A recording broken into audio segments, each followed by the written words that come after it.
2 years to pay equity, 10 months pa lang nababayaran. Pwedeng makapag-payment refund? Hindi po.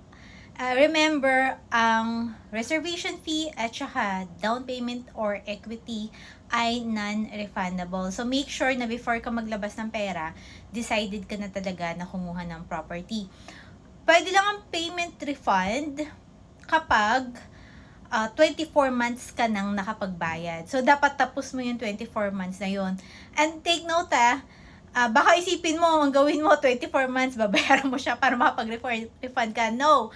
Ang masedalo po ay sa 24 months na binayad mo, ang marirefund mo doon ay 50% lang.